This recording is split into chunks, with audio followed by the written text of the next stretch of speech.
Tanzania personal data protection law has been enforced. Journalist Darren Bartlett joins us from Kampala, Uganda. Good morning, Darren. Thanks for joining us. Morning. How are you doing? We're very well. Second time seeing you this week, so it's a good week for us. Yeah. Now, let's talk a little bit about Tanzania. President Samia Suluhu Hassan has back-to-back, continued to do things that maybe would make her one of the Tanzania's best leaders, but we'll see how that turns out.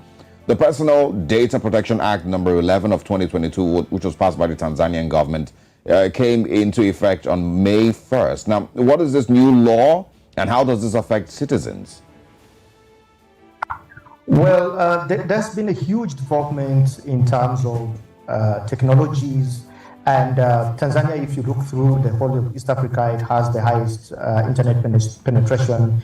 And there was just really need to make sure that as the new developments come, as data is now being collected by telecoms, and the introduction of people like Starlink, Elon Musk, Starlink in the country recently being given a license to be able to provide information. Internet services. But also, when you go to things like the emergency of applications that provide cash or transfer of information,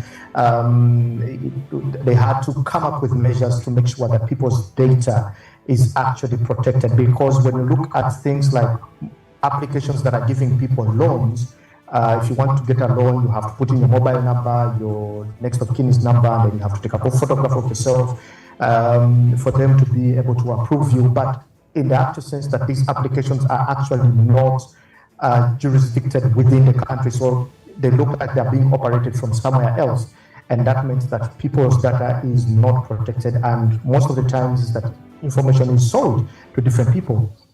So Tanzania last year in November comes up and says that if the Europeans are having conversations about data privacy and protection, the Americans are debating about this whole thing of TikTok collecting people's data and not knowing where it's being used. The same debates have been happening in Australia and all over the world.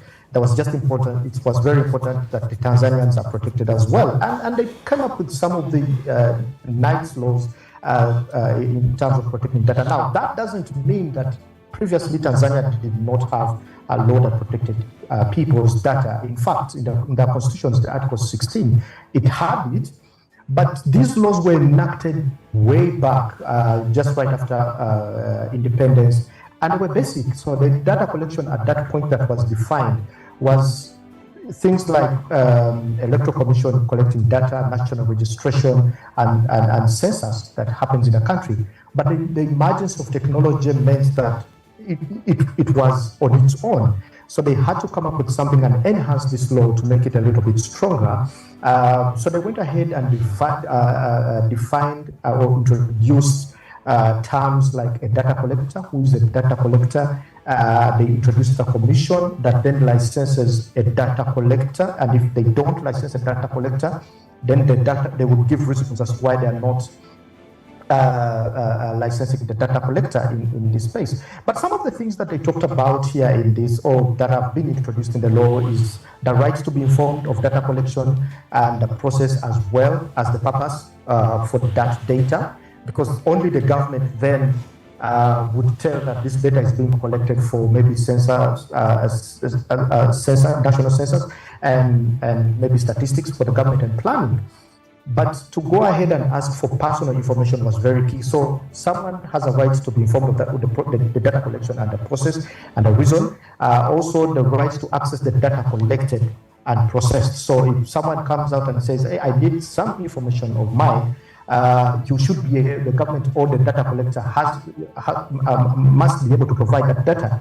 But also the right to object the process of collecting data, where such process will lead to adverse impact has been placed in there, and also the right to rectify data in case it's not accurate. So most of the times you've seen people with IDs that don't read their names accurately, probably because of how your name is pronounced, and arguing. I have suffered from this personally, where people pronounce or write Bartlett with a single T, or pronounce my name as Ballet. They think the T in the middle is not necessary. and you have to argue with them in order to rectify such kind of information. But they also introduced some very strict laws, penalties in case data has been misused.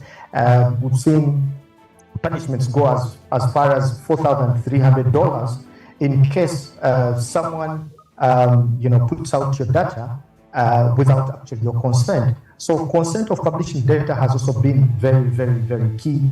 They have also defined people like children. Information on children being published on platforms such as social media without their consent is now, it could be criminal in case they came out to you.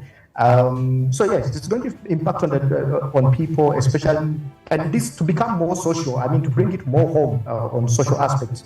I have seen people publish pictures of children who are not theirs. You wake up, Osa, and someone has decided to put up the picture of your child, and yet yourself you've never actually put up a picture of your child for purposes of protection from crimes like kidnapping and things like that. But then someone thinks, just because Osa is my friend, I can put up their picture and just walk away like that. So the kid deserves privacy, and such a strong law is out there to prevent such practice. Yeah. Okay. Well, let's quickly touch on one more story that's indeed firing up the entire East Africa. Of course, aside from data privacy and protection, which you've touched on, and permit me if I say, Mr. Bartley, like you rightly mentioned. We know what that causes. But let's go to Kenya now. Let's find out what the current status of bipartisan talks is. Has it crumbled, or are there hopes that these bipartisan talks between a ruling Kenya Kwanza and, of course, opposition Azimio La Umoja One Kenya will actually draw success and bring about a peace so that William Ruto can focus on his administration? I am going to use my words a little bit carefully this time. I can say that there is a dim light at the end of the tunnel, and I'm calling it dim because these talks are finally going to commence, but with lots of restrictions or conditions from the opposition party, which is the Azimio La Umoja, led by Raila Odinga. Now, if you notice that these protests were supposed to have resumed, and indeed they happened on Tuesday, but it was not successful as it hoped to go. In fact, the press was all out there saying that these protests flopped. People didn't really go out that much, but okay, they were supposed to have happened yesterday as well, but they have been called off because Raila Odinga says he talked to his team, the 7-member team, and they agreed on specifics, and they have accepted to go and engage in conversations. But one of the things that actually triggered the conversations to happen is that the government had to drop one of the members who is actually an opposition member and a member of parliament from their committee. They felt that was betrayal, and once he was dropped and pushed out, they felt that now we can have transparent conversations on how to run the affairs of this country, especially when it comes to economics, political, and also social aspects here.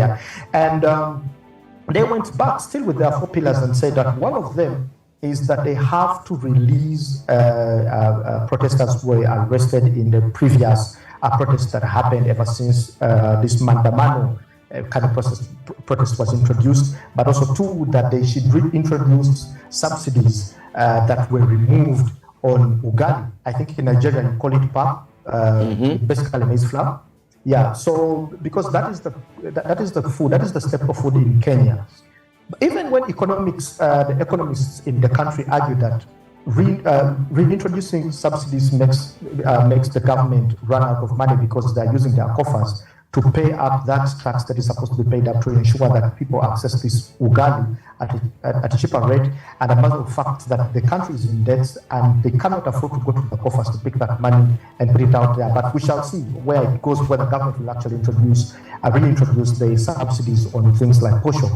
But also 3, that there should be an audit in the elections that happened last year because they need to be fair. So they have put really strong conditions on these conversations to happen. And the one most complicated that I think will complicate all these talks is saying that these conversations should happen in only 30 days. They don't want to go beyond this.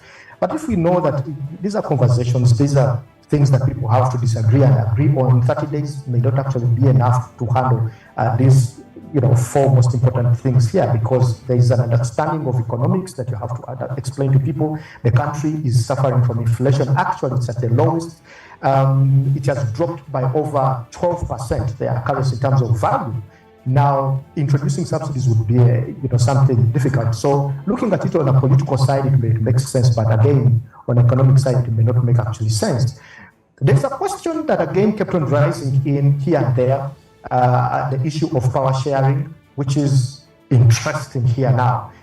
Previously, when there was the Building Bridges initiative that was introduced by President Kenyatta, which birthed the handshake with Raila Odinga at that time, where they were talking about the BBI having things like introducing the leader of opposition, having a prime minister, and also having 2 deputy cabinet ministers into that government.